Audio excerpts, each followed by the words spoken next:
Documentaystad Castle waa magaalo ku taalla waqooyiga gobolka Heesan, balse marka dalkan Jarmalka loo eego waxay ku taallaa bartamaha dalkan iyadoo weliba ku wehelisa magaalooyinka Erfurt iyo Göttingen oo kala dhaca gobolada Thüringen iyo Niedersachsen.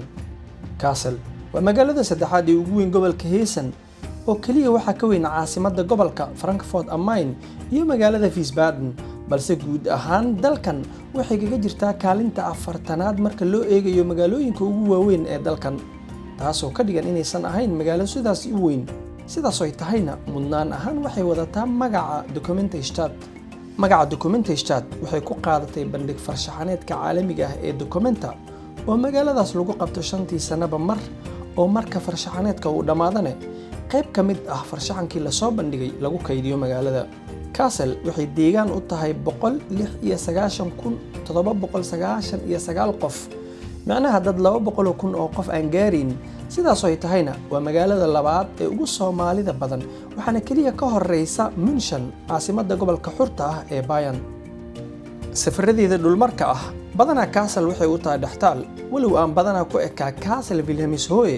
oo aan magaalada gudaha u gali jirin, balse markan way ka duwaneed oo waxaa isku soo aaday anigoo ka soo laabanaya safar gaaban oo aan galay iyo reer Castle oo u dabaaldegayay sanad guuradii 66aad ee ka soo wareegatay markii ay awoowayaasheen iska diideen ku hoos noolaashiyaha gumaysigii Ingiriiska iyo Talyaaniga. walow martiqaad rasmi ah aanan haysan, haddana waxaan jeclaystay bal inaan xafladaas tago maadaama dhammaan Soomaalidoo idin la marti qaaday. aniga waxaa ii dheeraa inaan rabay wax uun inaan ka diiwaan geliyo maalintaas weyn ee Soomaalida dalkan guud ahaan halkaas isugu timid. sida aan ka war helay waxaa xafladda qaban qaabisay dallad ay ku midaysan yihiin jaaliyadaha Soomaaliyeed ee dalkan ka dhisan. runtii aad bayna ugu mahadsan yihiin dadaalka iyo waqtiga ay geliyeen inay suurageliyaan xaflad noocaas ah. markii aan meesha xafladda lagu qabanayay tagay waxaa aad ii soo jiitay sida meesha loo diyaariyey. qof waliba ee Soomaali ah ee maalintaas meesha tagay ama arkay sawiradii, sidoo kalena daawaday muuqaaladii ay dhalinyaradii meeshii timid ka diyaariyeen, wuxuu dareemi karaa in maalintaas ay ahayd maalin Soomaaliyeed oo aysan ahayn maalin gobol ama reer. waxaan arkayay odayaasheenna, hooyooyinkeenna, gabdhaheenna, wiilasheenna, caruurteenna iyo weliba madaxdii meesha martida ku ahayd oo dhammaan muujinaya dareenka Soomaalinimo. waxaana aad ula dhacsanaa habka ay dhaantadii isula jiibinayeen dhalinyaradii hiddaha iyo dhaqanka ee xafladda dhextaalka u ahaa. badanaa marka meel xaflad lagu qabanayo waxaan arki jiray in heesa la daaro, balse markan way ka duwaneed taas oo qoladii qaban qaabisay xafladdan waxay martigeliyeen fanaanka qaran ee Cabdibaadil oo isaga codkiisa hallaasiga maalinta noogu luqeynayay heesaha wadaniga ahaa.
xafladda maalintaas waxaa ka hadlay dad kala duwan, waxaana ku bilaabaynaa dalladii qaban qaabisay kulankan.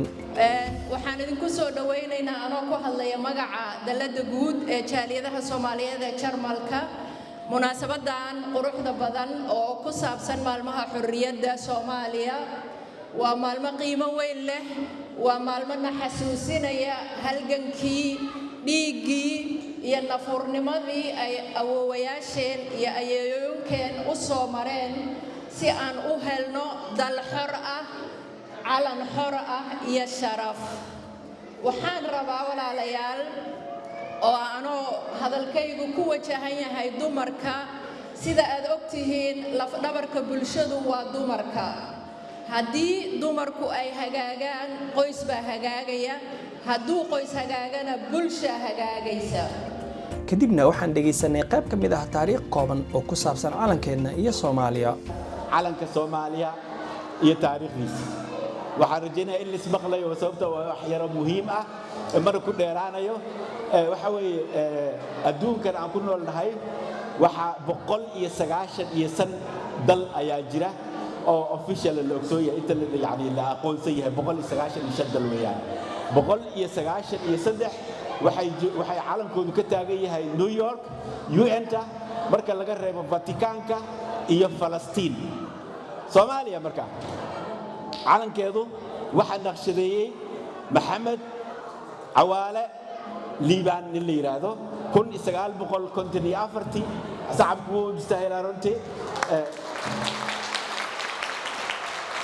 ilaahay u naxariisto waa dhaxalkii naqshadii u naqshadeeyay waxaad gacanta ku haysaan calankaas qiimaha leh maanta 1954 ayuu maxaan ku raadayay naqshadaas uu sameeyay 1954 waxaa laga taagay New York marka intii aanan calanka kowda luuli intaan la gaarin waa si naqshadeeyay halkaas laga sii taagay marka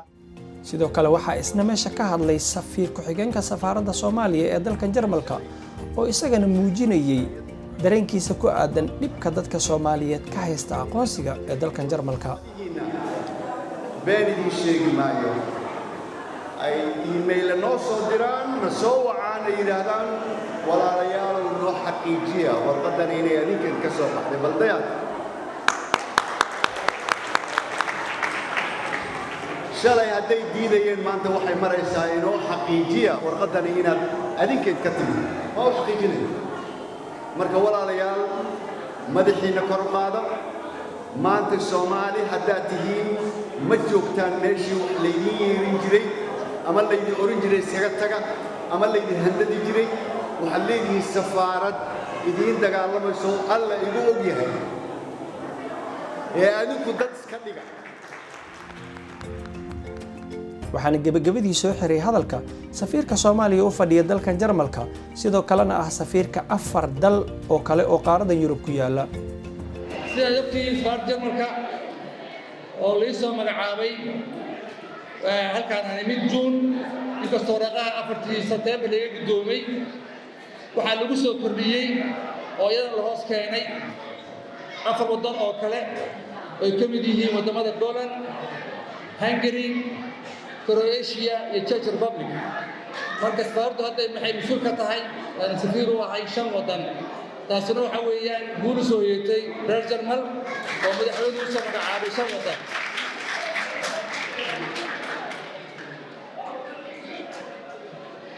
sidoo soo sheegay usulku December 2023 dowladda Jarmalku waxay ku dhawaaqday inay aqoonsatay baasaboorka diblomaasiga ah waxa kaloo loo yaraaday ogtihiin diidmadii wadadii Soomaaliya diidi jiray oo hadda way ogtihiin baasaboorka Soomaaliga gobolada qaarkood dadku waxa sharci waxa lagu dhuftaa baasaboorka Soomaaliga baa loogu dhuftaa magaalooyinka qaarkood taasina waxay cadeynaysaa baasaboorka aqoonsigiisa haddaan u soo noqdo howlaha nagu soo kordhay oo u dambeeyay bisha koodeedii waad ogtihiin waxaa la iclaamiyey bisha July koodeed wixii ka bilowday in qof kastoo muwaadin ah meel kastaba ha joogee laga rabo inuu qaato aqoonsiga qaranka Soomaaliya NIRA inta aan isu qaadanin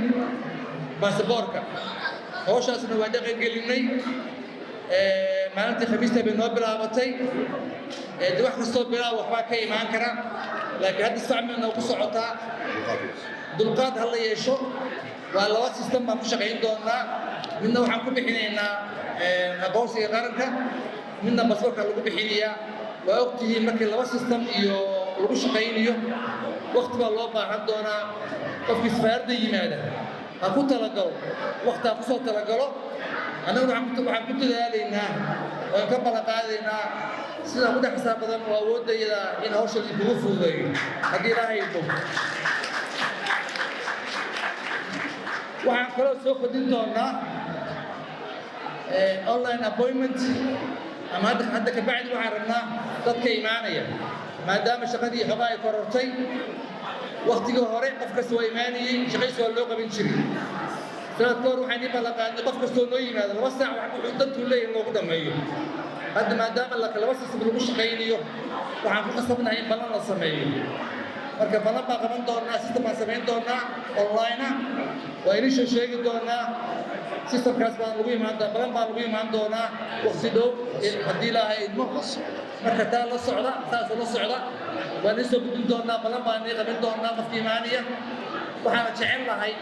in la yimaado maalmaha Isniinta ilaa iyo Khamiista maadaama xafiisyada xamar ay xiran yihiin maanta Jimcaha waa warqii la heli karin muuqaalkeennan waxaan ku soo gabagabeynaynaa mahadcelin guud oo aan u mahadcelinayno reer Kaasal iyo mid gaar ah oo aan hawada u marsiinayno dalladda midowga jaaliyadaha Soomaaliyeed ee dalkan Jarmalka sida habboon oo ay xafladdaas u qaban qaabiyeen una suurageliyeen dad badan oo ka kala yimid daafaha dalkan Jarmalka inay maalintaas dareenkooda muujiyaan